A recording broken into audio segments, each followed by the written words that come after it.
الله معكم أحبائي. آخر تطورات الحرب بين روسيا وأوكرانيا حتى مساء 30 من يوليو. يواصل الجيش الروسي عمليات التقدم ويفرض سيطرة جديدة على بلدتين. عمليات التقدم كانت متنوعة في مختلف الجبهات، من سومي إلى زابوروجي إلى مناطق في خاركيف إلى جبهات دوبروبيليا ودروشكيفكا. ما الذي يحصل؟ تابعوا التفاصيل حتى النهاية كي لا تفوتوا أي معلومة. ولو سمحتم دوما أشدد على ضرورة مشاركة الفيديوهات ليستفيد الأصدقاء، والأهم من كل هذا مشاهدة كل ما تقدمه القناة بشكل كامل كي لا يفوتكم أي تفصيل. نبدأ من عمليات التقدم التي نفذتها الوحدات الروسية بشكل مستمر في جبهات دوبروبيليا. هنا تمكنت وحدات اللواء الخامس من قوات دونيتسك من السيطرة على فوديانسكي. السيطرة على فوديانسكي كما تلاحظون كانت على كامل هذه المساحة باللون الزهري كما تظهر أمامكم. هذا التقدم كان بعمق 1.3 كيلومتر وبامتداد 1.34 كيلومتر. السيطرة عليها تأتي بعد أن كان قد سيطر الجيش الروسي على زفيتلي. وحدات الجيش الروسي هنا تنفذ عمليات خاصة وسريعة في محاولة للسيطرة على هذه البلدات والضغط على الأوكران بشكل سريع. إن كنتم تلاحظون رغم التحصينات الموجودة، الجيش الروسي تمكن في وقت سابق من السيطرة على شيفشينكو، ثم تبعه سيطر على زبيتلي، واليوم مع ساعات المساء كان قد سيطر على فوديانسكي.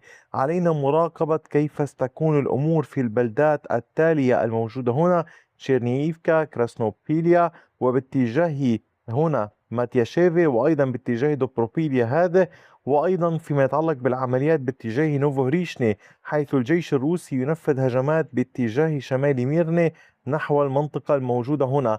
أمام هذه المنطقة عمليات، يعني كما تلاحظون الجيش الروسي يشن هجوم واسع، فلنرى إلى أين ستؤول الأمور. أما فيما يتعلق بالعمليات باتجاه درشكيفكا، واصل الجيش الروسي تقدمه فارضا سيطرته على هذه المنطقة، هذه المساحة باللون الزهري كما تشاهدونها، شمال توريتسكي وصوفيفكا بالقرب من هروسكي. الجيش الروسي سيطر على كامل هذه المساحة بعمق كيلومترين وامتداد أكثر من 4 كيلومترات على طول المنطقة. تحركت الوحدات الروسية لتفرض السيطرة. عمليات التقدم في هذا الاتجاه تتزامن مع السيطرة الروسية التي حصلت في الأمس باتجاه كراسنيكات وباتجاه توريتسكي. قد يكون هناك محاولة لتوسيع السيطرة في هذا المكان، توسيع نطاق الأمان لخطوط الإمداد للوحدات الروسية. ماذا يعني؟ خطوط الإمداد هي شريان حياة كما أشير لكم دوما في الفيديوهات، وبالتالي هذا الطريق يحتاج الجيش الروسي لحمايته نحو دوشكيفكا ولتأمين هذه الطرق الموجودة هنا بهذا الاتجاه. خاصة وأنكم تعلمون من تابع الفيديوهات قلت لكم الجيش الروسي يسعى إلى تأمين هذه المناطق ككل. هذه الطرق هامة سواء باتجاه دوشكيفكا أو باتجاه العمليات من الخلف نحو كراماتورسك. لذلك هذه العمليات هامة بالنسبة للروس وضغط إضافي على الأوكران. اليوم الأوكران يواجهون ضغطا إضافيا من عدة جبهات بعد سيطرة الروس على كوستانتينيفكا من هنا باتجاه درشكيفكا من هنا، وفي كافة البلدات والمدن المحيطة في كامل قطاع كراماتورسك. أما على صعيد العمليات في اتجاهات خاركيف، هنا كانت الوحدات الروسية قد تقدمت وسيطرت على هذه المساحة جنوب باتشيني. التقدم الروسي كان باتجاه أنيسكيني. هذا التقدم كان على كامل هذا النطاق باللون الزهري. عمق التقدم للوحدات الروسية بلغ 1.75 كيلومترا بعرض 1.61 كيلومتر. العمليات لا تزال مستمرة. الضغط الروسي لا يأتي فقط من هذه المنطقة، بل هناك محاولات مستمرة من تشيرنيفكا باتجاه هذه المنطقة، ومن شيكيفكا في هذه المنطقة، وطبعا من اتجاه إيفاتشيني. الضغط كبير على تجمع البلدات حيث توجد الوحدات الأوكرانية في هذا القطاع. وطبعا كما تلاحظون الضغط يأتي على طول الطريق الرئيسي الموجود هنا وعلى طول النهر الموجود في هذا الاتجاه خط البلدات هنا. العمليات في المنطقة هنا ليست بالسهلة، والجيش الروسي يخوض معركة في هذه المنطقة، حيث توجد بلدات سكنية في كامل هذا القطاع تستخدمها القوات الأوكرانية كخط دفاعي، كما هو الحال في هذا الاتجاه، دون أن ننسى المعارك المستمرة الموجودة باتجاه بيليكولودياز وباتجاه المنطقة هنا، حيث تتحرك الوحدات الروسية في محاولة لاقتحام يورتشينكوفي، وليس فقط بليكولودياز، يعني معركة باتت أوسع تشمل كامل هذه المنطقة. يحاول الجيش الروسي الدخول والسيطرة والضغط على هذا القطاع ككل. في سومي كانت الوحدات من اللواء 116 من الجيش الروسي قد تقدمت وسيطرت على مالاستوبيتكا. التقدم الروسي كان على كامل هذه المساحة باللون الزهري كما تشاهدون. عمق التقدم كان كيلومتر وربع بامتداد نحو أقل من كيلومتر ونصف. العمليات لا تزال مستمرة. الضغط الروسي في هذا القطاع مستمر مع الضغط باتجاهه إلى نوفي هنا. الوحدات الروسية تحاول ربط مناطق السيطرة ببعضها البعض. تبقى أمام القوات الروسية هذه البلدات حتى يسيطروا، يعني يحاولوا فرض نوع من الطوق على كامل المجموعة الأوكرانية الموجودة هنا. علينا مراقبة إن كانوا سينجحوا في ذلك أم لا، وكيف تتصرف القوات الأوكرانية حيال كل هذا.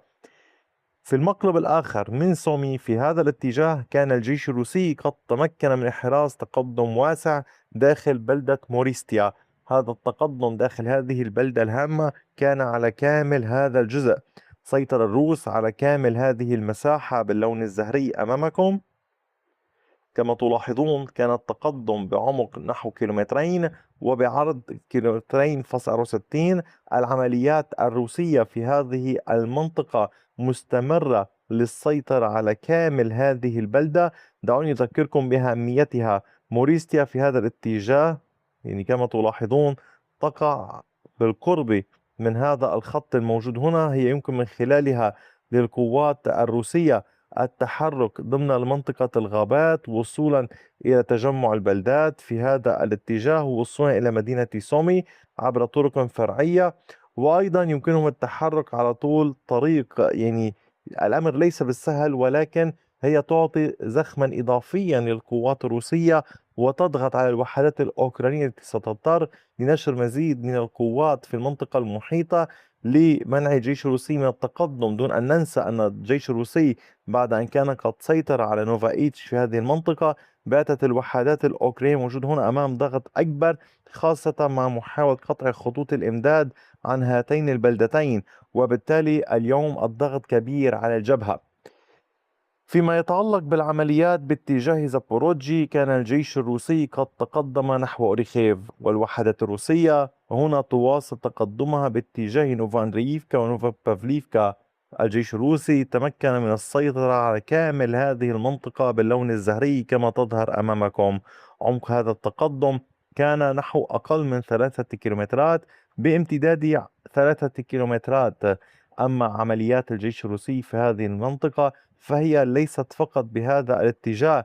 هناك محاولات مستمرة من القوات الروسية للتوسع شمالا هنا، ولكن كانوا يحاولون في الفترة السابقة إن كنتم تذكرون ربط مناطق السيطرة ببعضها البعض عند هذه المنطقة تحديدا، ويحاولون الضغط قدر الإمكان. فيما الوحدات الأوكرانية لا تزال تنفذ سلسلة من الهجمات تمتد من جبهة زابوروجي وصولا إلى جبهات دانيبرو مرورا من جنوب دونيتسك وعودة بجبهة دانيبرو على كامل هذا الخط.